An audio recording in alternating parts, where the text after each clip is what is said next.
Captain's log, stardate 555536.9. We are en route to the now Coina system to share our blockchain technology and HEX with their ambassador. My first officer gave me a book to catch up on my HEX shield knowledge and be prepared for the negotiations. In the meantime, I think it would be good for him to address the crew of the USS Heart to keep up the spirits with memes. I hope they respond well to his personal sense of humor. Captain, here's the ledger that you requested. Merci, Desmond. You had the bridge. I will be in my ready room.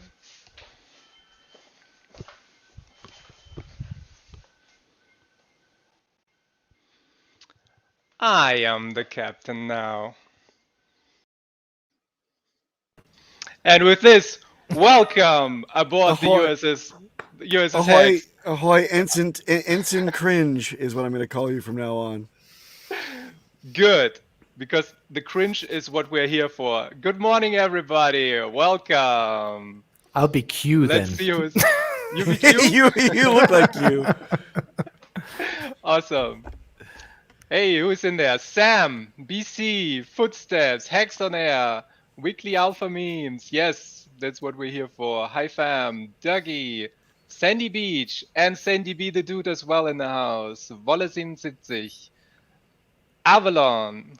Hey, Getzi. Good morning, Andre369 to you as well. Mark S.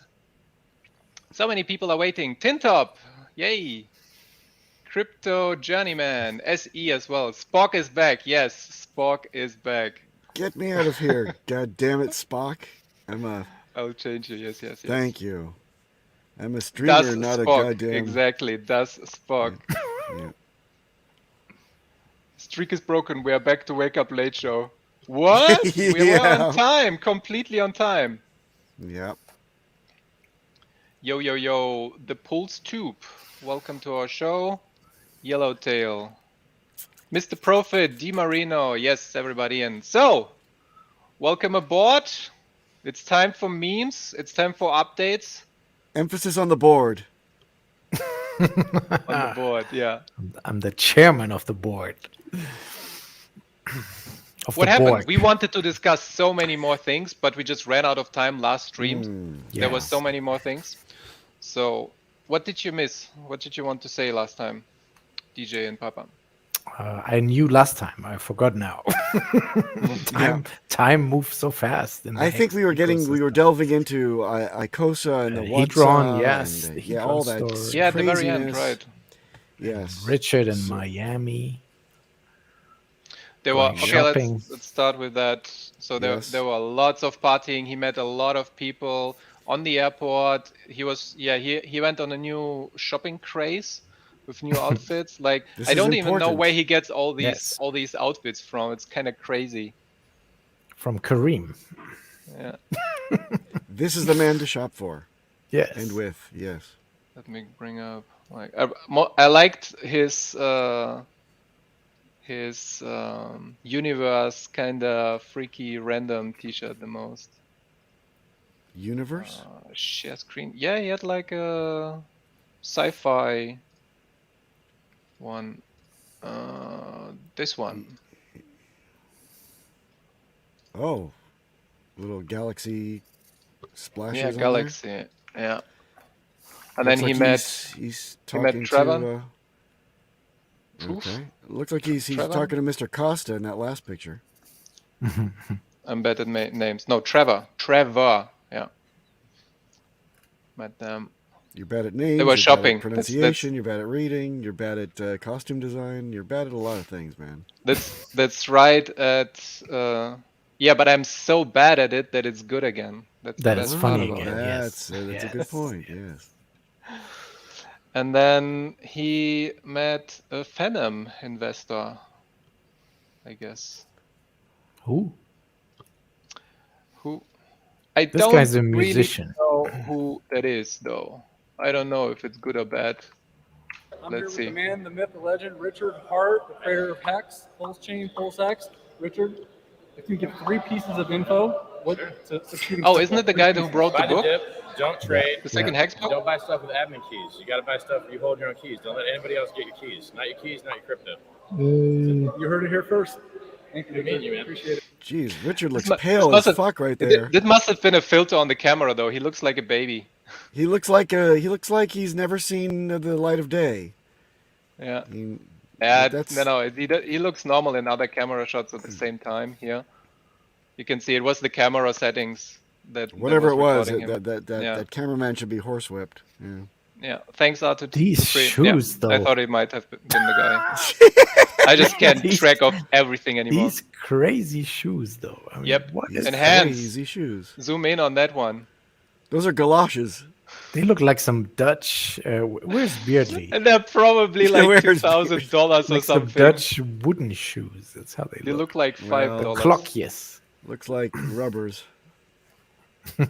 Oh, shots fired. It's green though, so phasers, it might fired by Dorsey.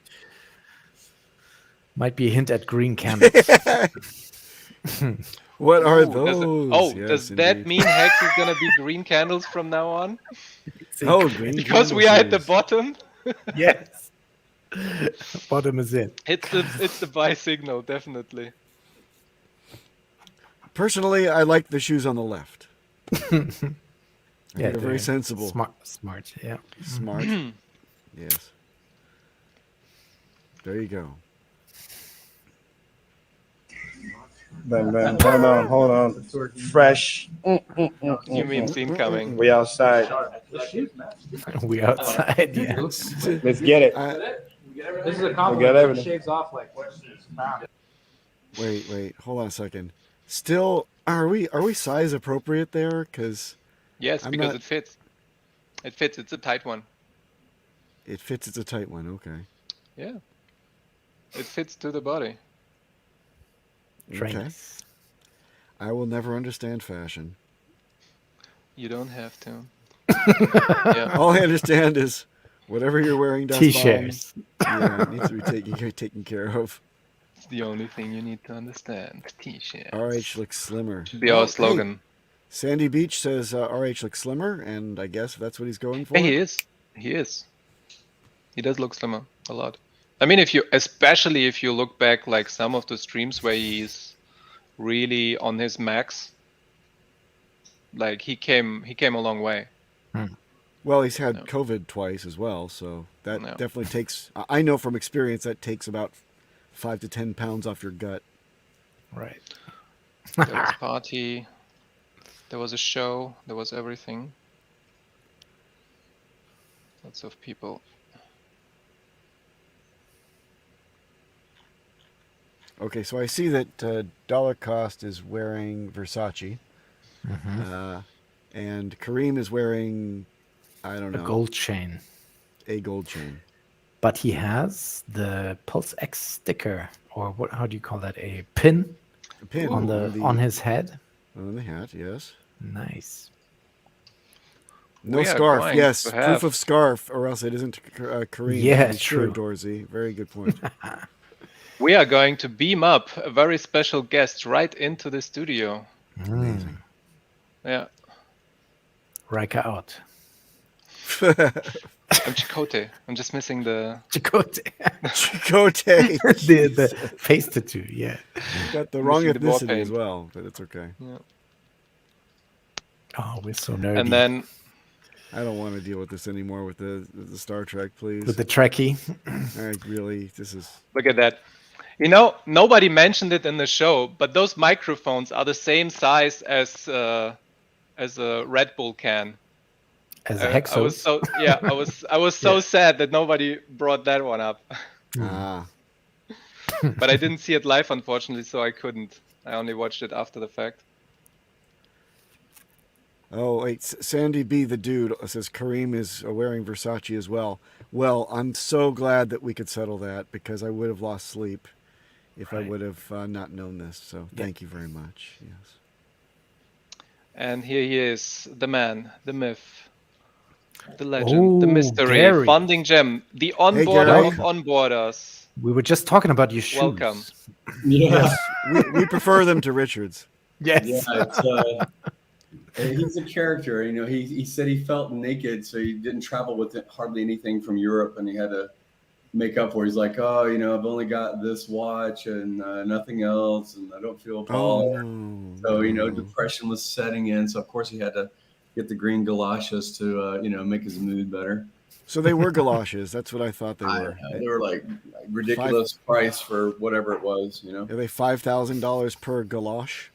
Yeah, I mean, there's that speculation thing. I don't know. Like all of us have our commentary about, is this great? Is this a great look? Like, is it helpful? Right. And the thing is, it got attention. You have a screenshot there with girls all around. He's the most colorful person and the most vampiric color. He is a person of color on that room, actually. I don't know anybody else that's as white as Richard. There you go. But, it begs the question, Gary, in that room, looking at those that he's attracting or have the eyebrows raised, is it just me, or are they maybe not our prime demographic in terms of money to spend? They seem like they are pro-consumers, and they are not actually participating in any kind of crypto, any of them. Well, I'll disagree with that a little bit. So if anybody looks at the followers of Andrew Tate, which has a massive audience, or Rollo Tomasi, or before he passed away, what was the name of the guy? Just recently, he used to get like 17 or 18,000 followers all the time, and live followers during his shows. It is this, how can you become more fit? How can you become more wealthy? How can you become more dominant to attract women, right? So it's that kind of thing. It's the dating, pick up culture thing. I don't know. Richard is operating from current culture. When he was on the show, he was talking about mystery and the game and it's called peacocking, Strauss and all the pickup stuff of like 20 years ago, 15, 20 years ago. But these people are spending crazy amounts of money. You saw obviously during this stream the support from the HEX community to try to get attention and get them to do reads out loud or trigger Richard's commentary. But outside of that, if you look at previous streams and you scroll through it really quickly, they're spending ridiculous amounts of money. So they have money to put into these kinds of shows for a gawk factor or for buying programs on how to pick up women, I would say I would agree. I understand where you're going with that, but in terms of the guests on the show, I would say that those are not. I think that our Hexican ladies are much more, with it and independent and successful. Whether or not they've gone to get, their master's degree in astrophysics doesn't matter. They're all very smart people, and the people around this table were like kind of. I don't know. I didn't feel like that was exactly the vibe. They seem to aspire to get a man with over 100,000 whopping dollars of income per year versus, make it themselves type of thing. One of those was on the panel were people at least that had the entrepreneurial. Yeah. The maxed out at least 140K, entrepreneurial spirit. This is low-hanging fruit, and I'm not saying that in a demeaning way. This is a drama show. This is trying to get as much attention as they can. The program itself, before Richard, I think there was a stream with Sneakio, who's a very popular YouTuber. He's out in New York. He's 23 years old. And I think on the stream with him, it was 32,000 live viewers. The volume, I think, on Richard's stream was around 12,000, maybe 13,000 live on the female chapter that you're talking about, and you have screenshotted. But as far as Money Mondays, their average is somewhere around 3,000 to 4,000 live viewers that are talking about making money. Whereas on Richard, I think it was around 6,200 to 6,500 is what the peak was. So he has 84,000 views on his first one, which is the more technical stream. And I believe on the first day when I checked the stats, it was 50K. And the second one on the same day, it had like 100K views, and now it's up to 240K. Right. And the stats still keep increasing because people do watch them like 4 or 5 a week days later. Yeah. But look at the title, Dustbomb. 100th bimbo kicked off the pod. Come on. I would watch that's that. Clickbait. That's clickbait. You get them in, and then they come for the bimbo kicked off, and they stay for the getting rich slow. I think it's, and see, again, these things become like the Rogan clips where people aren't going to watch a whole 4-hour long form kind of conversation. The Rogan clips are the 30 seconds. And what's great about, you know, the 100th person that got kicked off of the show, you know, this girl that got kicked off of that program, that's the viral clip that's going right now because it's the 100th Frank Castle. And then they're all saying, when I look at the commentary, they're like, who's that white guy in the middle of this? Yeah. Like the question smiling, is curiosity, right? So it's almost like that. Is no such thing as bad press. He's in the middle of that drama. The curiosity factor gets some people to be in there, and even, you know, he did get pushed back because of his. You know, it's certainly not a position of defense. I'm just saying that, you know, what he's told me directly was people trying to take my culture away, which is he was raised in Dania Beach in Fort Lauderdale. It's a very dangerous area in some ways, very black area, culturally, urban, whatever you want to call it. And so Richard was the only white kid in that area pretty much. So it's kind of like the reverse of Everybody Hates Chris. Richard had that lifestyle, you know, that program, Everybody Hates Chris, with was Chris Rock show. So it's something like that. And I'm not saying that his code switching is appropriate. I'm not saying that his choice of language was appropriate. He did get called on it. I saw some other people making commentary, but it might be something where, you know, other channels like Abba and Preach, which often have battles with Fit and Fresh, you know, that it reaches that audience or it becomes viral because of some commentary. I'm not saying it's a good thing. I'm saying it gets people attention, and then curiosity sometimes turns them. That's what happened with us with HEX originally, I think, was a lot of the gladiatorial fight of Richard we tolerated because it was looking at the car wreck of a debate or, you know, someone getting destroyed, and you're like, how's this going to turn out, you know? A Wales Only has appeared, and with him his Telemundo. Can you, like, Wales, can you turn it down? Bro, there's literally nothing playing in the background, seriously. Yeah, like, somebody, then your next door neighbor, like brain. 5 feet away, is There's playing it, nothing because playing in I'm the hearing background. it. You're hearing whatever's in your head, man. Yeah. I don't hear any Telemundo as well. What I wanted to say before is we move on. Sorry, come on, that's bomb. Let me just put this thought in. Jesus.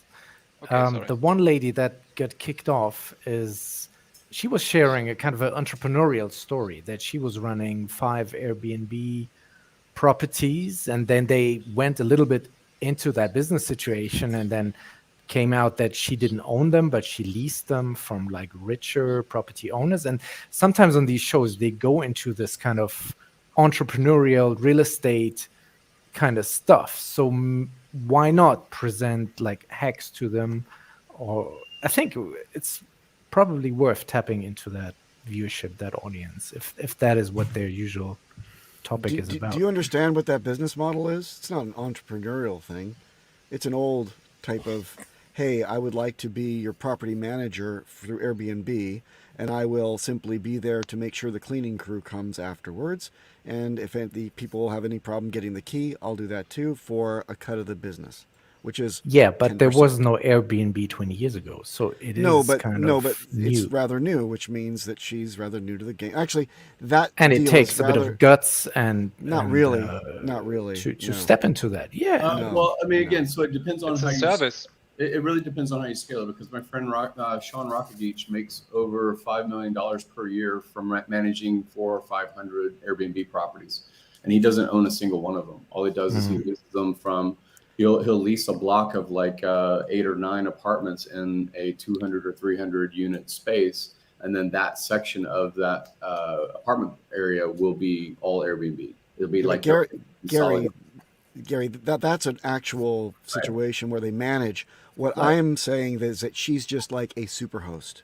She simply says, I'll be there. The owners have trusted me to make sure that if you need anything, you can call me first. Bye. That's all she does. And again, so to go back to the topic of, I think that the eyes are worthwhile because a certain percentage, like I said, a lot of them look at, I'll use the analogy of going to Daytona 500. People don't go to Daytona 500 to see them go 500 times in a circle. That's not the appetite I've seen when I've gone to those events. It is the drama. It is the risk of life or death. It is on this program, who's going to get kicked off the show. They actually make bets on this stuff offline about which girl is going to get thrown off, right? So they have a trend. It is a drama situation. These red cups are alcohol inside them. They're trying to keep people get loose in life, and they're pre-selected in some ways because sure. You know, they're a certain visual, and they're a certain you know, appetite for drama themselves. So they are pre-selected from clubs. You know, yeah, so yeah. It's debate. It's got viewership. It's a widely successful 210,000 is nothing to sneeze at. So the person that came on after, I don't know if you saw the program after Richard's money show with me and DCC, was the leader of Bigger Pockets. Bigger Pockets is a big podcast about real estate and things like that. So it's the same sort of thing. Like, I like that we get into these networks. I like that we build these contacts. I have all the contacts for the Bigger Pocket guy because I was there. I'm going to do a follow-up with, hopefully, if it's not Richard, people that speak to the same audience that is also a Hexican, but speak to the same audience that Bigger Pockets talks to, you know? So that's what I care about, is networking through these people. It's kind of like Kung Fu. You try and punch through, you know? His video has 32K views right now. Who? The Bigger, yeah, that was the guy right after, right? Yeah. That's why we were in the back room. So after Richard and us did the money show, then Bigger Pockets guy came on for a bit, but I got all of his contact stuff. I'm gonna try and get something booked with him. Cool. So is your question finished, DJ? Yes. Yes, I wanted to dig in a little bit into the Ben Maller thing. I know you've tried already a few times to contact him. Yeah, Did you have more interaction than just the ones on chats? Motley's done it a lot. He's got a lot of interaction too. I think he's done, you know, super chats and things like that. As far as like messaging, and gotten that read out by him on his shows. I know that there's he has his website, Ben Mala. You can do a consultation basically. I don't know if it's like a couple $100 or whatever it is to talk about business. That might be an option, basically, just to get the word into it. But I think that the similar personalities in some ways. I think that Ben's more open to you know, emotional charged kind of content. So is people that like to watch his content also, because he's very gruff. But he's also successful. He's worth, you know, 300 or 400 million in real estate supposedly. So I like his content. He's done streams with Meet Kevin and with its other paths to Steph Graham or bigger audiences as well, because they're familiar with each other. Do you think that Richard, his now that videos he's are going funny back and outrageous overseas, as well. do you think that now that Richard is returning overseas, that's going to kind of be the end, though, of the whole networking? It's going to be a dead end yet again, because people like Ben Mala are not going to stream him in, right? They're going to expect him to be there live, and also, you know, what do you think, Gary? Do you think it's going to be the end of that? I think that, you know, the evolution of this product, 15-year stake, if you just started from the origin, you're going to have, you know, basically people that got in the appetite of HEX in 2019 into the beginning of 20, speculators, right? Is this going to happen like it was in 17? Am I going to have 100x, Jim? What is this thing that's called HEX? I think that's really the origin story. I don't think everyone had the same vision in 2019 and said 15 years is definitely going to work out for HEX or for Richard or for me, right? Or you, right?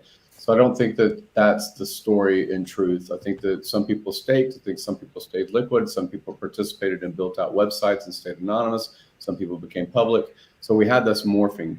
But now there's a maturity and there's trended data of 1,000 days of history. You know, things that tend to break, like a new model of a car, a new model of you know, some piece of electronic gadget. It either remains popular because it overperforms and delivers value to the consumer, or it doesn't, right? It fades out of and becomes obscure. So I think that now we're in the phase where it's still the people that are risk taking, but less appetite for risk that we're speaking with mostly. This idea of long-term stake and ROI, your actual return will decrease because you're not as high, you're not as much on the risk curve as the first launch year, the second year. Now we're in the third year of HEX existing. I think it's the same thing when it comes to Richard. Richard specifically told me yesterday that he's going to stop doing as much interaction with the existing community because he's talking to the same people. It is the same people. If we are bringing new pockets of audience, then sure, he wants to engage new pockets. He wants to grow the community size. If you think that Richard is the best voice to do that, if you don't think that he's the best voice to do that, then you need to step up yourself and outreach yourself, build community or access to people that will outrage instead of yourself, because that's what he really sees as the development of the community. So we watched originally the gladiator of Richard, slings and arrows. Let's look at the carnage. Let's see what happens. He stands on the carcasses of everybody that passes by. But really, the audience is 50,000 people watching the gladiators, and we should be louder, and we should have better focused message, and we should have better network ourselves. So it is a transition point. For a while, we relied on Hexologists to be the soft, cuddly, representative of Hex, right? That's the soft and cuddly guy. And, present that's internal, though. That's strictly internal. That's internal, but he still has one of the biggest audiences as far as the who subscribes to him, one of the bigger Twitters. Matt is more Crypto Coffee. He's technical and he prepares content very well, and he's eloquent on how he expresses his ideas, right? But again, this is only when it's supported by the algorithm or pushed by, let's share this with a new person, kind of content. A lot of us, we do fall into habit that we don't like rejection. And so, people that are in our, I said this earlier in a Twitter space, for good or for bad, it doesn't matter if you're in a relationship or not, you should learn dating technique. And what that means is learn rejection, learn cold open, learn what is engaging, I'm not talking hookup culture. What I'm talking about is how do you build relatability? Because it actually helps a lot with your networking ability and your confidence. I think a lot of us fall on our, security of anonymity, which means that we really don't get taken seriously. You guys are very public, and I love that. You're very public. Your expression and the way that you hold yourself on camera, the way that you express your tone, your tempo, all those things like that are read by the viewer. And so the trust starts to develop. And that's what we started to do with Richard originally. It was like, damn, that guy's authentic. He's facing battle. He's facing headwind, but he's authentic. Like that's the first real movement of this community was Richard. And then later it became other versions that had different twists of his information or turns of his information that's more relatable. So I would like to see our community do that. Initially, I think it's going to be the Pulse Chain, Pulse X narrative. It's going to be very dominant. What's the high ROI? Oh my God, I can't believe I made 20X or 50X on my money. There's going to be a lot of that during the first 6 months after Pulse Chain and Pulse X launch. And then I would like to see our gravitas in the space, not just be because we won the lottery ticket, but because we actually develop as leaders and we're better communicators and we're reaching more sophisticated audiences than the fit and fresh appetite for drama. Did you touch on this with Richard? Because you spent a bit of time, like you went for lunch and dinner, and he loves me, but he also says you're so fucking square. And I was like, yeah, I know I'm fucking square. No, I'm like, what he's expecting of the community. Yeah. And I know that I'm square, but I'm also, I'm someone that is heard more by certain pockets, right? He talks to wealthy people all the time. It's not about wealth. It's just some people are going to put up a filter because they say, what is this crazy guy with galoshes talking about, right? Mm-hmm, yeah. By the way, Papa, to your question from the beginning, if this is going to be a cutoff once he is back in Europe or not, it took him 1 day to go to America. He can go if there's an opportunity opening up and he wants to. He can go there any day. He can just swoot over if he wants to. I don't think it will dry that out. Yeah, but I don't get the feel. That's why I'm asking, right? One would assume that, yes, logistically it's possible to be there in a day. But his desire to do so has waited through, the last 2.5 years or so. It only took the problem with his mother to actually get him to come back in an emergency situation, which he capitalized on. My question is, do you, Gary, see the end to that in-person stuff? Hang on just 1 second. You know, a lot of people didn't see this other content. Did you see the what he just put out? Okay. Did you see? Let me find this link real quick. Hang on a second. I'm gonna go to mute. You go ahead and continue your conversation. Let me go to mute. Yeah. So that's my point, Das Mom, is it's like if Lex Friedman said, you know what, I'll cater to you. You're in town. I know it's been a long time. Please come to my show. Then, yeah, great. It made me feel like he didn't like any of the time that he was spending. He liked it that he could get exposure, but every comment was, get me the fuck out of here. You know, I don't like Miami. I don't like being in the States. I don't feel comfortable. I can't go and show my bling. I can't feel safe. I can't relax. I'm out of here. I'm really happy to be so. Yeah, he was thinking like that's the specific area. I made this comment. He knows this. He is much when he's surrounded by only testosterone and he's only has like he had a challenged childhood. He in some ways has PTSD about the area. There's no way that that's not true, because it was, you know, when there's no one else around except for, you know, a few people like me and Trevor or a few others. He's very honest about how bitchy he gets.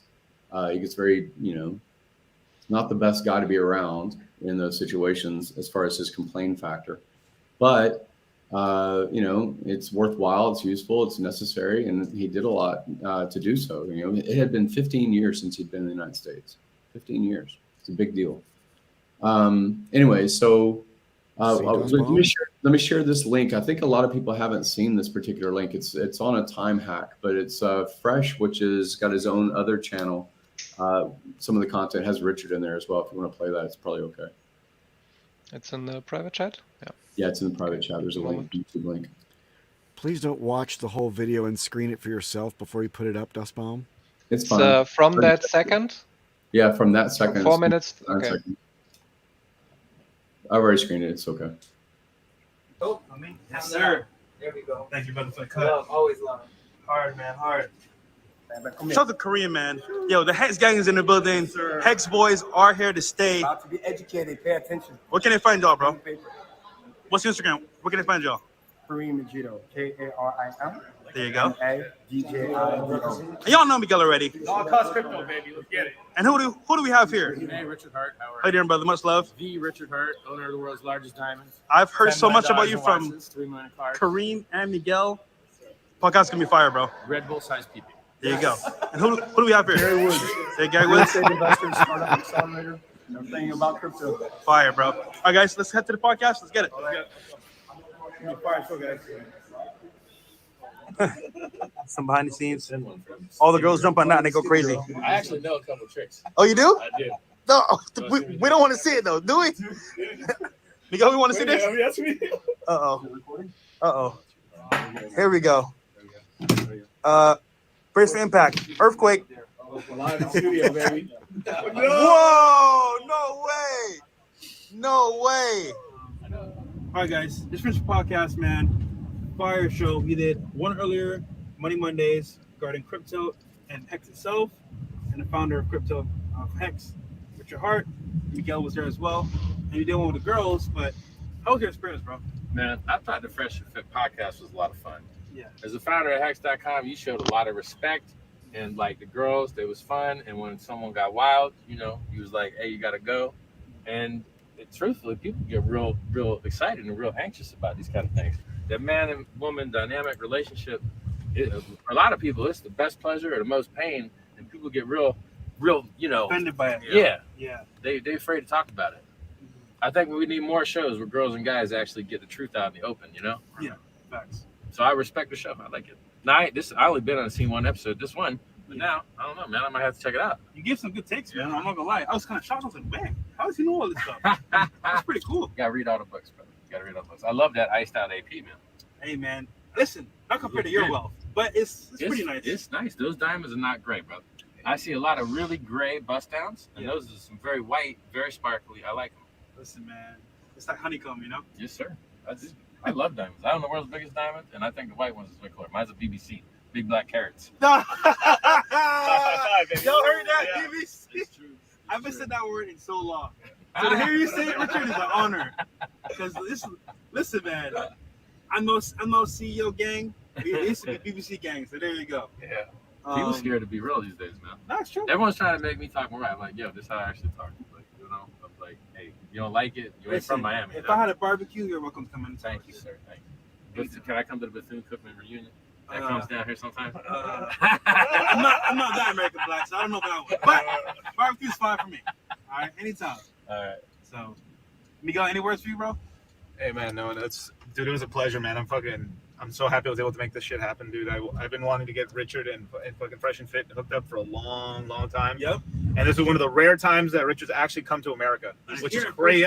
Was it 15 years or how long has it been? I ain't been back to the States in 15 years, man. Wow. I moved to Europe and they treat me too good, and I love it. I really do. So, but listen, look, they made a movie about me, and when they're gonna have a premiere before the end of the year, it should come out, and I'm gonna have to come to the the release party, either New York. LA, I'm down to go, bro. You're invited. You're invited. Thanks, man. Because anyone that's famous and beautiful is invited, so you're in. I appreciate that, man. No, but Miguel spoke very highly of you. Also, everyone else HEX spoke very highly of you. So, and even me hearing you talk, man, like I'm impressed, bro. Like, but now. We're trying to favor silly with it and get you laid. We're gonna get silly with it. Listen, I'm gonna give him chances. A good vibe. Opportunity is gonna be waiting for you. So you seize it how you want to see it. My brand is called CEO. Control every opportunity. So it's all for yours for the taking, brother. Thank you for the opportunity. I appreciate it, man. All right, guys. Because it's hard. No, it's hard. But trust me, you're in the right environment. You're with us. Okay. So guys, stay fast, stay humble. See you guys in a bit. Peace. Very nice. So that was around 6,000 views, something like that, right after. And again, he did say, he's already said it, I think publicly as well, that the film is complete, that, the first day that I was there, I met with Patrick, the director and everything like that. We had our first event, which was Patrick and all of his crew from the Highest of Stakes. They said that, it's very soon. They're just shopping it around. They're showing it to a few potential distribution networks, including Netflix and such. Richard, in that video clip, was saying before end of the year and inviting people. We're going to start inviting people that are outside of our community. Although Fresh, the guy that was driving the other half of that show, is a Hexican. He owns HEX. He's staked out. DC got him involved quite a bit of time ago. So it's not like it's a new thing for him. And that's one of the outreaches. There's a lot of people in Trevor's network. Trevor's going to start doing some things, whether it's in Puerto Rico or otherwise, with a lot of the different rock star people that already hold HEX or they're onboarding with HEX. So I think we're really in a good position. I think that Richard speaks to the community that listens to what he has to say. And outside of that, it is our responsibility to frame the content, the product, the community, in the best light that we feel is authentic when we communicate, right? So. And Richard Hart in the club be like... Yeah. Nice. You have some input, Wales? You've been so quiet back there, man. Oh, just letting everything play out. Ain't much for me to say. I wasn't involved. I wasn't there. So, well, it's whatever. Well, I mean, yeah, I don't know if you have any input over this tour stuff that he's doing. He does have, I booked him with a lot of help, actually. So Jory, A-Bit, they already had met with Valuetainment and Patrick Bet in the past. And Adam Susnick I'd met with in the past. And between Jory, myself, and others that reached through to Valuetainment, that's why he's booked fighting. Yeah, I was actually, I remember when I first came around the community, I didn't think it would take PBD this long to figure out he needs to talk to RA. So that kind of really killed my, I guess, admiration I had for his point of view and just the way he views things. It's not how I thought. He talks a good game, but he doesn't play a good game, basically. So, it's cool. It'll put Richard in front of other people, and that's just what it is. At the end of the day, as a Hexican that's been around, you have to realize you are the future. You're the point of view that matters. Everybody else has to catch up to us. So all we're doing is essentially reaching down to bring people up. So we have to act in accordance with that. And that's the difference. This is kind of what I've been trying to say, from day one. You can't pretend to be number one. You got to be number one. It's very straightforward. So if you have no integrity, you're a duplicitous character, you say one thing, do another. All these things, they work against you. You say the wrong things in front of the wrong people. Like, all this stuff is now going to matter because you're trying to cater to a bigger audience. And you can't red pill a big audience. They don't give a shit. This is the masses now that we're trying to reach. So it's not even about putting Hex on a centralized exchange and any of that. It's about trying to educate these people the correct way, right? So it's not about changing who we are. It's not about altering how we engage. It's about engaging people at their level and ensuring that you're communicating properly. Those are two distinct things, right? What we're used to doing is defending. And we're no longer at that point anymore. All these people that we used to have to defend ourselves against, they're irrelevant. They're washed out. They're gone. Everybody sees them for what they are. So now it's time to start taking the cue I've been giving you since day one. Start acting like you're number one if you want to be treated like it. Otherwise, all this stuff RH is doing is irrelevant. Period. So I am already literally number one. There you go. No, you'll always be a number two. Number two. But I hope you guys get what I'm saying. Like, it's just like Gary's saying. It's on us. RH can get in front of whoever he wants. At the end of the day, people are going to run into us because we are the support. We are the framers of what this is. We are the relayers of the information. If it was just RH, it would still just be us.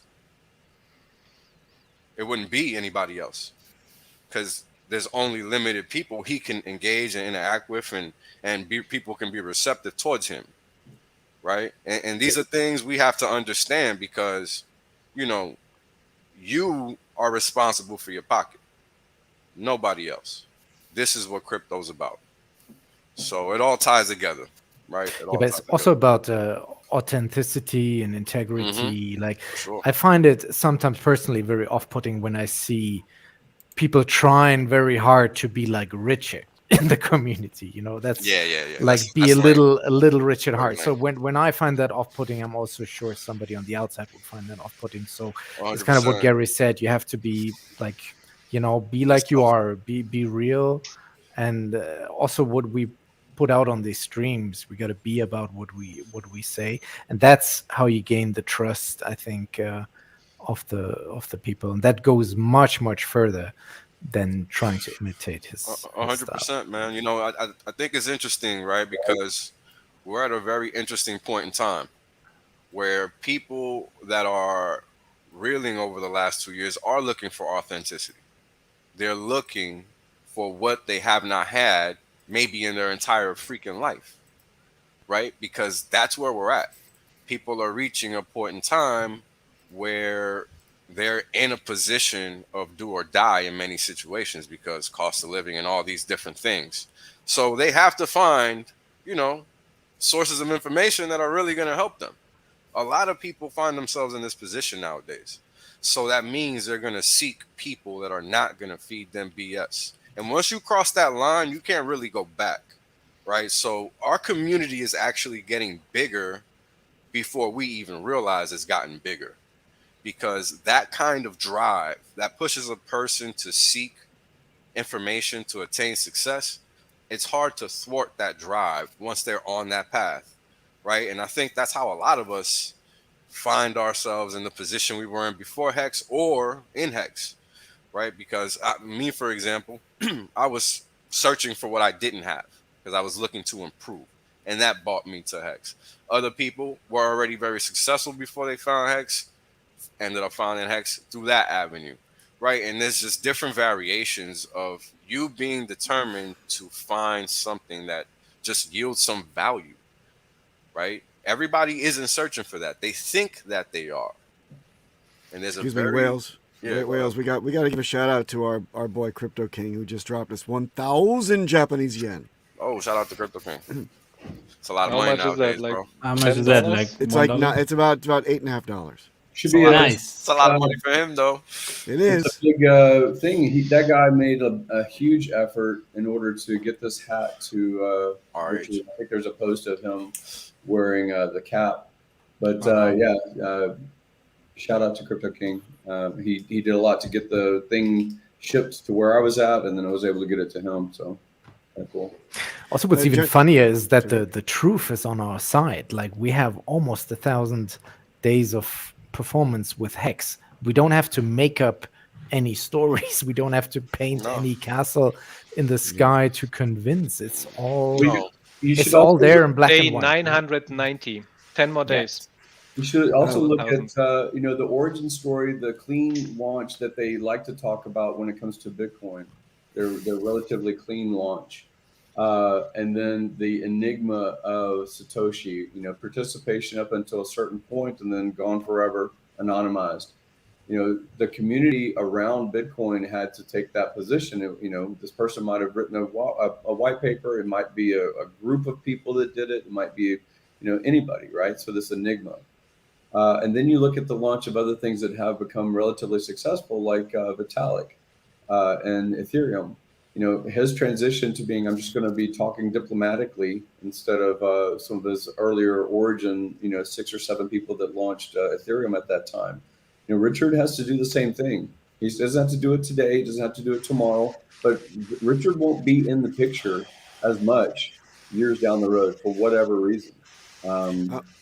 Gary, you've just touched on something, and I'm sorry to try to switch gears with everybody here, but with only 15 more minutes left in the show, and touching exactly on that and how Vitalik is now going to be viewed, how Richard is going to be watching very carefully how Vitalik, deals with this new contentious fork that he's now unloading. Question is, has anybody now been following the distinct possibility that we will be getting a copy of all of our HEX, both on proof of work and on proof of stake Ethereum chains before Pulse Chain even launches? What does that mean for us? And if there's no difference in gas fees, how is the community going to react in terms of value on both of those two chains before even Pulse Chain presents itself to rock the entire system again? What are your thoughts? Because David Feeder backs this as a distinct possibility. I've been thinking about it. That's one of the things we discussed in the green room last time that we didn't bring to the show. I want to know your opinions. Yeah, I think that Richard and probably the community are going to try to advocate that if you're going to potentially bridge across your HEX from Ethereum's chain versus selling it and then repositioning that economic energy into something else on Pulse Chain for efficiency or low gas or whatever the narrative is about why Pulse Chain might be best. Gary, these are two Ethereum chains. I know, Ethereum proof of work, Ethereum proof of stake. Yeah. You want to bridge, which one's going to bridge and what the values are going to be before Pulse Chain? They're going to be pools. There are going to be bridges across for both, I think. I think that there's going to be a bridge, not just Pulse Ramp or whatever. There'll be bridges that go back and forth between these networks. So 3. It's the 3 chain system now. So you could potentially split part of your Pulse HEX version with part of the supporting a parity narrative.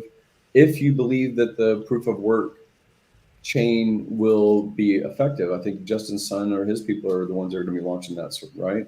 It's supposed to be. It's not Vitalik is continuing to advocate and promote proof of work. It's that Sun might bring that industry and those participants to the narrative that supports the miners, because the miners are looking for something to do, supposedly. That's what I understand. But neither of them will enjoy the low gas fees that Pulse Chain will provide. Right. As long as neither of them. So getting ahead of it, basically you would have a bridging cost, right? A gas bridging cost. And then you would have, any of the, juggling of value or whatever you want to call it on Pulse Chain and possibly the Pulse DEX. And then you would have, exit routes, which if the proof of work route that Justin Sun launches gives you the best dollar value, you might go that route. If Ethereum gives you the best dollar value, you might go that route. So I think it just gives you more options on entrance and more options on exit into the platform of Pulse Chain. Let's say Pulse Chain is not going to launch for 6 more months. Just pulling a wild number out of my hat. 6 more months, and then 1 more month we're going to get this contentious fork. You have your duplicates, no way to bridge them to Pulse Chain. Now what? What do you think that the community is going to do, and what kind of speculative position would you conceive? Most people are almost fully staked, so there's nothing to move around anyways. Well, those with staking ladders will, of course, have liquid coming out. The question is, if you have a liquid bag and you're looking to lay in a staking ladder because you've been waiting for Pulse Chain to launch, you only had a small bag, you wanted to lay in a nice, beautiful staking ladder with low gas fees. Let's say that you have some stakes that are maturing at the same time because it's a duplicate. It's inevitable that within 6 months in this fantasy that would happen. Then what would you do, Cryptomatic? Do you think, well, first, can you answer, do you speculate that the proof of work chain on the fork would be low dollar unit price transactions? I don't think so. I think it'll be still high. I think they'll be almost identical. As far as dollar price? Because I don't think that the dollar price of a Pulse chain is obviously not going to be the same because the units are 10,000. Well, that's the thing. Do we think that it's going to? But in that sense, you've got a new chain that's almost exclusive in the hearts of Hexicans because we believe that Pulse Chain was here to deliver us, and because we know the founder, we believe in the founder. That's kind of our tunnel vision. In the case that everyone on the entire Ethereum platform is going to finally get their copies, and it's endorsed by the miners versus Vitalik, they have full confidence. There's no sales to it. It's simply, here you go. And I believe the arbitrage is going to go nuts from these two factions that believe in that, trying to gain one up on each other. The question is, what are the Hexicans going to do? Have you had over the past 3 years about ETC? The constructor and the origin was Vitalik, but of course he migrated to the fork, which is what we call Ethereum now. So, these are still cult of personality, social consensus. Which direction are we going? If you're not the lead dog, the view's the same because you're looking at someone else's ass, right? So, but how many ERC20s were there at that time, though? Right. So how much do you pay attention to Justin Sun? You. No, I do not trust that gangster. Right. So you have a certain perception about the chain that he would launch, effectively be the figurehead for, which is the Pulse, the Ethereum proof of work. So it really still, these things that go to social bias and social, what is your perception of that leader, right? So you're probably likely. I've had this conversation not about crypto, but about, isn't it a curious thing when people are so strong in their belief system that they're Christian or that they're Muslim or that they're Jewish or they're whatever, right? It is often the case that you're born into the culture and then that steeps you in that narrative. And I'm not saying anything is right or wrong. You just happen to be that you're born in an English-speaking country, you're probably going to speak English. If you're born in a Muslim religion country, you're probably going to be Muslim. So if you're steeped in this Richard Hart narrative about the purpose of cryptocurrency and the value add of vertical integration, you're probably going to follow that narrative. You might be extra play that you have extra economic energy because of a fork that goes to proof of work. But I tend to think that if I did have that fork available to me as far as to put it across a bridge, I probably would. And I probably would be advocating the value add on Pulse Chain of pooling those two. So I saw in the chat, here's a fundamental question, and more to your point, Gary. Not knowing which of the two Richard is going to fork from would mean that he's not picking a winner until he announces that. And the next question is, would he ever reveal that? Yeah, so I think my impression is that what is, if there's anything that is beneficial once the fork of Ethereum actually, if it launches first, which probably will happen if they actually follow through with the dead man switch of it goes September 6th, I think, is when they have a 2-week period where, you can't reverse, you can't stop it. It will go to proof of stake. Isn't that what's happening on Ethereum? So like September 6th, the switch gets thrown by the developers, 2 weeks worth of you can pull the ripcord, and then it actually goes live, and there's nothing that they can do about the proof of stake narrative. I thought they already called the block height. Yeah. So again, I haven't stayed. I think that the better person that stays really tied to that is Wendy's for Tendies.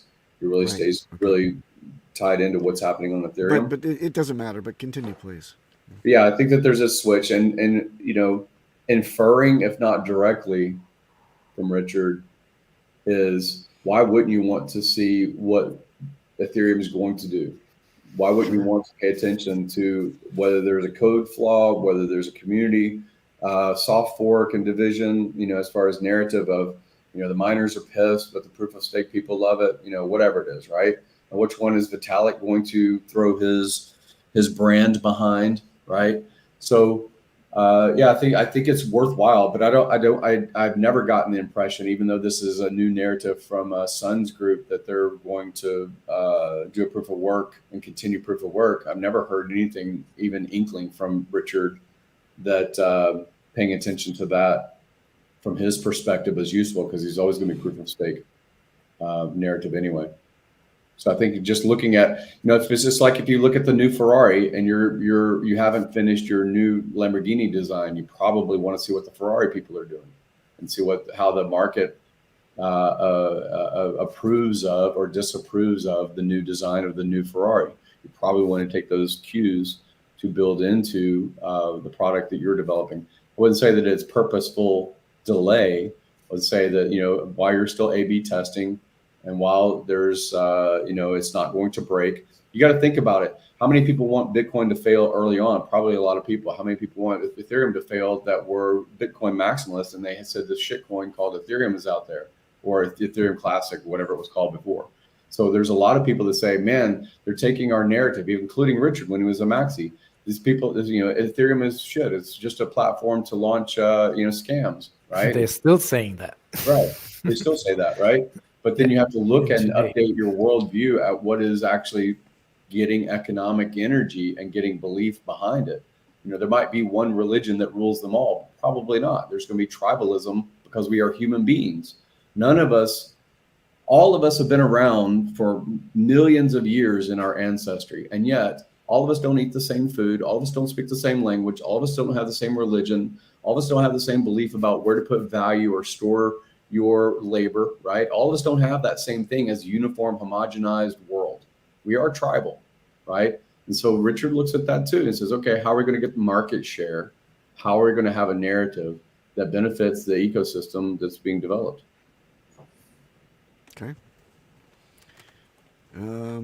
Das Bomb, Whales Only, Cryptomatic, Beardly, anything? What is it? How do you make of it? I'm thinking it's gonna be pretty easy. You just keep everything.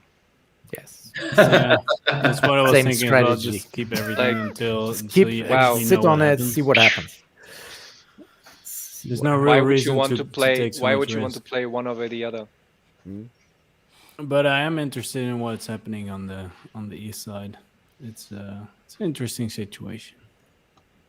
But yeah, I'm just gonna watch. Just take and chill.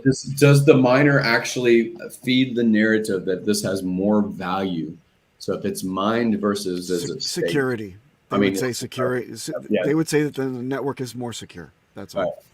Right. But Richard does highlight the fact that the only people that could harm you in security are the miners, the people that actually have the tool set and the knowledge base to actually fuck you over with the 51, right? So in some ways, I did see a thread just now about, I forgot who it was, but who basically said if Ethereum goes to proof of stake, then government is easier. It's easier for government to backtrack and blacklist block stuff. Yeah, right? blacklist stuff. No, I just read through the thread. I'm not entirely into the weeds of it all, but yeah, I don't know everything. So maybe proof of stake, maybe proof of work. Not entirely sure which will be the best, but that's why I'm just gonna hold all of them, I guess. I would think that aspect would be a little bit of a FUD. Yeah, is it though? Because it's already happening, and I wonder. It doesn't seem like that's more possible because you have actual hardware, land, infrastructure of electricity, labor that's traveling to and from miner farms. Yeah. I don't, and there's such a consolidating force as far as the efficiency of to mine, how to efficiently get the equipment, how to efficiently deliver at low cost electricity, how to efficiently cool. All these things where even where the Bitcoin people that say, proof of work, green space, you're going to get some kind of subsidy because you're using hydroelectric or something like that, right? Mm-hmm. These are actually easier to target. That's one reason why actual interest rates on real estate is so low by comparison to anything else, because you can't fucking put it in your back pocket and leave with it. You can't. Yeah. You can't travel. Well, one thing is that I don't think the goal is to shut it all down. So then proof of work, that's why it's not been targeted, I guess.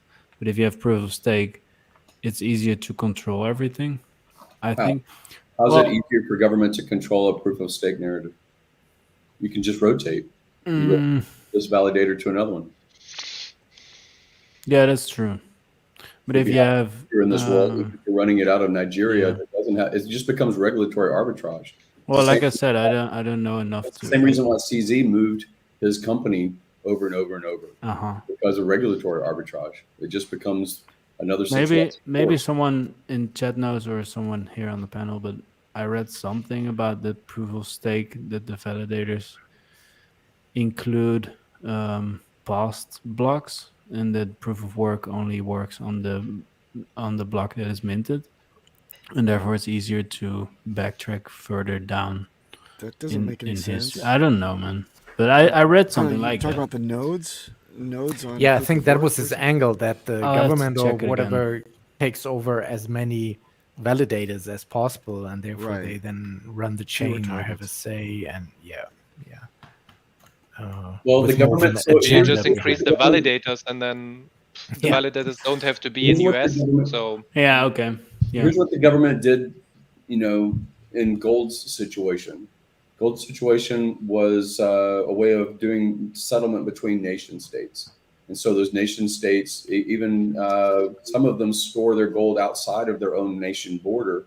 So as a hedge, in case their own economic situation or their own leadership had some kind of collapse, then they still have the resource that isn't even in country. So like German gold stored in New York.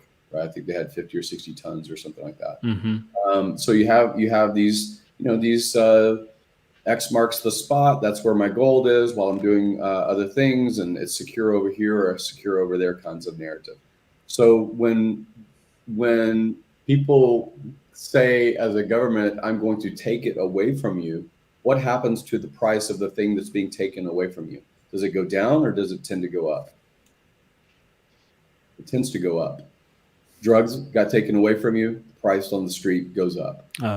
Gold's going to be taken away from you by force, kicking in the door, taking your gold away. The price tends to go up. Yeah, but what is the mechanism that they actually do when they're trying to be really effective on actually collecting gold?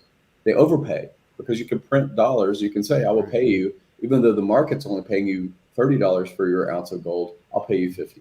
Hey, Gary, right? about your idea about the confiscation of gold, when you think about it, they didn't even have to really truly enforce that. There was one person was pulled in for that because he had it in a safe deposit box. Right. That's it. Nobody else went to jail for they didn't need to enforce it because they got enough mass from overpaying, and then they reset the price as far as its reference. Right. Exactly. So this is the same sort of thing. So it's very interesting because people that get into this thing, do they really get into cryptocurrency because they're looking for peer-to-peer transactions with their neighbor? No, that's not true. They care about price go up. They care about what does my money buy after I've speculated? What is my profit? That's what they care about. So if you actually wanted to take a network or take a tool or instrument away, you would do what is happening inside of Bitcoin in some ways. You would centralize it by overpaying for it. Say, here is a narrative where nation states can trade between each other in Bitcoin. It becomes a special drawing right. It becomes a different kind of token of exchange instead of a physical ounce of a metal or something like that. Or, we've made trades in the past of lands and said, Russia, please give us Alaska or whatever it is. We make deals, right? So it's the same sort of situation. if people say, and they were very counter bank and they hated banks in the origin of Bitcoin, and they didn't like the government was controlling their ability to transact with other people, those are pretty much the same people a few years later that says, get it before big banks buy it from you, before a government takes it over, right? It's the same thing, because they're aching for profit. That's what they're aching for. They're not aching for rebellion and blood in the street. They're aching for, do I live a better life because I speculated well? That's what they care about. So they would buy the token from you at 2x, 3x what the current market is. Would you sell? It depends on your value system, right?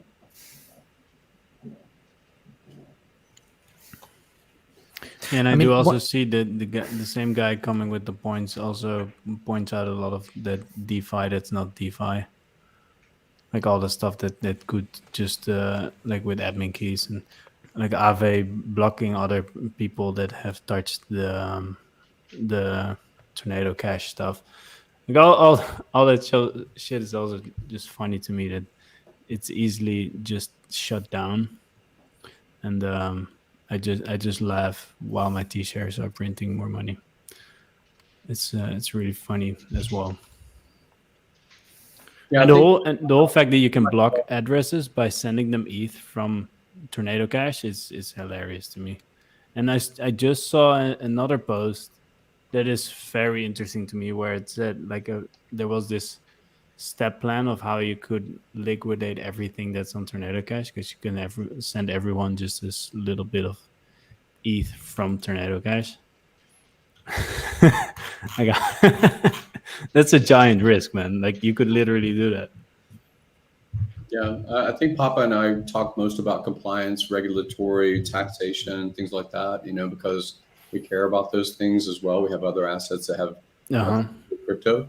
And in some ways, like, I have a conversation with someone running for California office on Friday night, talking directly with them. And it is, Richard puts it out there. You can't run a business if people can see everything inside of your bank account, right? You have privacy because of banking, because writing a check to pay for a vendor doesn't mean that the vendor knows every transaction for your employees and where you source and raw materials and all your costs that also go through that banking ledger. So there's necessary use. And when it comes to obfuscation, terrorism, all these other kinds of obfuscation of profit, avoiding taxation, things like that, you can find yourself on the wrong side of things. People like Pop and I talk often about, you should set up this LLC, or you should set up this trust, or you should comply with these rules. You should make sure that you do your reporting properly. You should have a professional CPA instead of your own guesswork about whether you're in compliance or not. Yeah. And that's necessary for us to actually mature as a community. And it's necessary for us to actually enact or, compel politicians through PACs or through voting with our dollars and with our brand to support people that support business, support transactions that are, permitted by the state or by government. So even with Tornado Cash as an example of a mixer, if you are the North Koreans, you're probably not going to be showing a proper use case or where that source of funds came from. If you are running a business of any sort that deals with cryptocurrency or that deals with, even if you go out and you make profit and you're paying appropriate tax on that profit that you do in trading of a digital asset of some sort, you come back out through the route into your bank account. You need to show where that money comes from. Why do you have more than you put out, right? Where did this come from? So if you can do that in compliance, then you can show, again, take your own legal advice, talk to your own CPA, make sure you're in compliance. I don't recommend defying the government and being the first test case, right? However, I'm saying there's authentic use cases. You can go through the courts and say, here's the $1 million I put in, and it went in through this gateway, which might be Coinbase, USDC, whatever it is. And here's where I needed to have privacy. And here's the dollars worth of a token that converted into the same token on the other side and the same dollar value. So if you can show those justifications, it's the gray zone 2017, which was, is this a commodity? Is this a currency? It's Congress figuring it out. Like, what is the state? How are they going to treat something? You have Montana, you have all these other states in the United States that are treating the same asset differently, right? So some of this stuff is still being formed by us as a society. And if you obfuscate and do criminal shit, and you're running on something that is socially reprehensible, you're probably going to get burned. If you are running a legitimate business of some sort and you have the means to support the case law, then maybe that's your role in this thing. So it's interesting. That's all I can comment on. But do you guys think it could actually be sort of that they see such a threat to their current system in Pulse Chain that's coming to market that they are now rushing to put this out? Are we that big? Isn't it interesting that our NASCAR business of entertainment and driving fast in a big circle originated from moonshiners trying to outrun the law? That's the origin. That's the start. You need more horsepower, right? That's the start. And then we have cars that super perform, like Lamborghinis and Ferraris, that have a 200 mile per hour gauge to say how fast they can perform, and they actually can perform that fast. And yet we have highways that limited or govern at 70 miles per hour or whatever the kilometers are, wherever you're at. So it's interesting that we have this capacity. And how do we stop people from driving 200 miles per hour reckless and drunk? We have laws. Like, I'm not saying that everything needs to be thrown out, baby, with the bathwater. I'm saying that there is compliance, there is social calibration, there is social consensus about what's right and wrong to do with your money, right? I probably could run, I shouldn't say this would be a bad clip, but you could do all kinds of criminal enterprises, right? Does that mean that you're not going to pay the consequence someday? Probably not. You're probably going to have some other criminal that says, I'm going to take you out because you're competition. Probably going to have some other government rule or law that you've broken, and the society that's the squares say, I don't like that in my neighborhood. Let's get that out of here. Let's put this person in jail. So you always are running some form of risk. You have to judge for yourself the life that you're going to live. I mean, the story 6 months ago or so was that it will take another 6 years for Ethereum proof of stake to get all these sharding issues sorted. And now they're rushing to market with this in 4 weeks. I think personally it will be full of bugs and flawed. I don't trust this for a minute. So I still think that Pulse Chain will have its market. Also the fact that we have, last time I checked, like 100 literal projects eager, good or bad, but they are there and they've been in development, eager to launch once Pulse Chain goes live. So in a way, it doesn't really matter what they're doing over there because Pulse Chain will be successful with all these things. But I just find it interesting that there is that they're speeding it up so much to trying to come out before us. But even then, it's gonna no suck, pun intended. Speeding up. Yes. And even with the narrative that they have put out publicly, that their developers have put out, that it will not increase speed, it will not reduce cost. That's what they were saying, and still people are going to believe. There's still going to be a buy the rumor, sell the news. There's still right now you see a climb in the Ethereum price.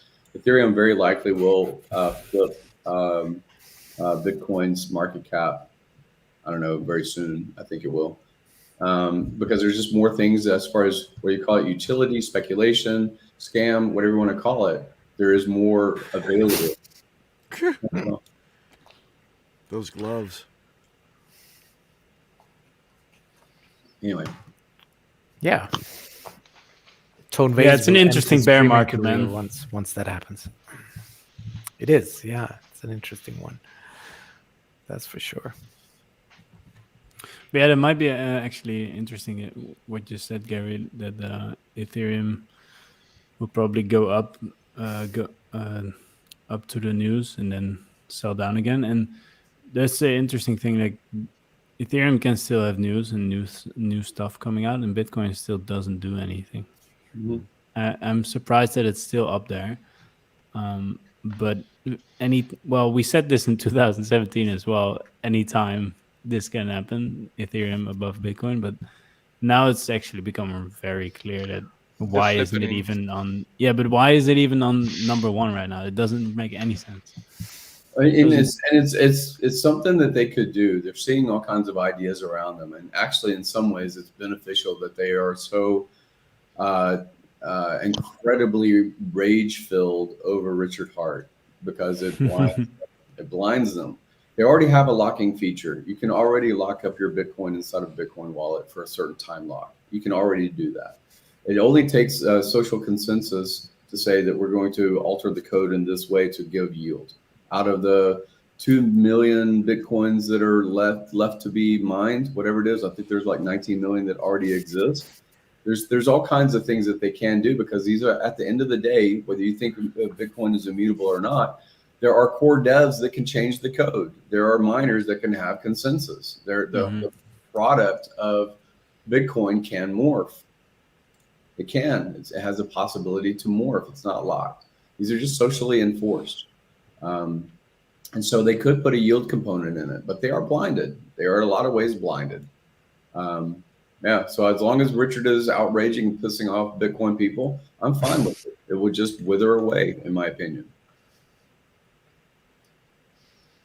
The Blockbuster people didn't really care about Netflix that was sending CDs to people's houses. Thought it was a stupid narrative. They didn't think they had enough ROI. People could have that CD at their house for $5 for a month. We're like, well, that's dumb. They're coming to Blockbuster constantly. We're making $30 or $40 off of them every month. You're only making $5. Stupid people, Netflix, and where's Blockbuster today? Yep. Poof.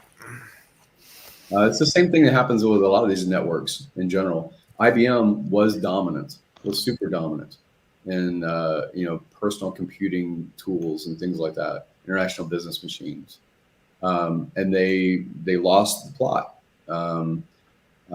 Later, you have maybe AOL search was probably the first searches I ever did. AOL content when AOL was out, and then later, sophisticated website of Yahoo helped me out. And then Ask Jeeves and all this other kind of crap that was different search engines. But Google became super dominant. And people think that that's the end all be all. Google will topple one day as well.